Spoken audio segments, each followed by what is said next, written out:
देवीदास की समाधि द्वारा गुरु दत्त दास जी का महंत के लिए नामकरण करना। कोटवाधाम से आने के बाद कुछ दिन तक तो सब ठीक रहा, लेकिन पटीदार लोगों ने समर्थ गुरु दत्त दास साहब को परेशान करना बंद नहीं किया। किसी न किसी बहाने साहब को परेशान करते ही रहते। आखिरकार जब साहब ने देखा कि ये लोग सुधरने वाले नहीं हैं, तो साहब ने प्रशासन की मदद ली। कप्तान साहब पुलिस बल के साथ पूर्वाधाम आए और सबको इकट्ठा किया और गांव के अन्य लोगों से बात की तथा समझा बुझा कर मामले को सुलझाने की कोशिश की, लेकिन कोई नतीजा नहीं निकला।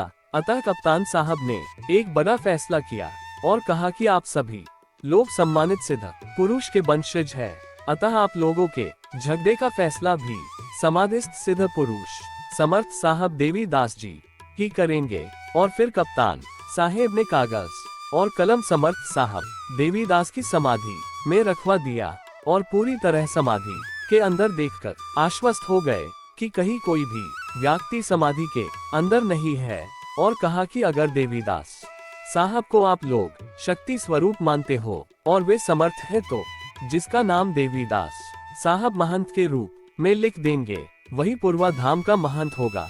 और कलम कागज अंदर रखकर बाहर से दरवाजा बंद कर दिया।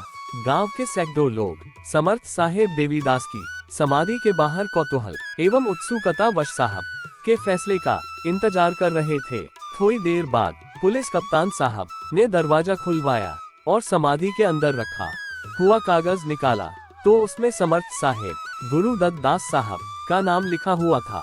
ये चमत्कार देखकर कप्तान साहब भी आश्चर्यचकित हो गए और बोले, आप लोग ऐसे महान संत के वंशज होते हुए सिद्ध स्थान के आई बदनाम करते हो, लड़ाई झगड़ा करते हो। उन्होंने वह कागज भी सबको दिखाया और पूछा कि अभी भी किसी को कोई संदेह है।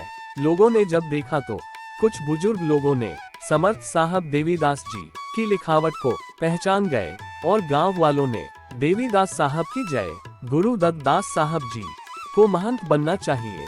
इस घटना से कप्तान साहब भी बहुत प्रभावित हुए तथा देवीदास साहब की समाधि एवं गुरु दत्त दास साहब को प्रणाम कर वहां से चले गए। शुभ सतनाम बंदगी।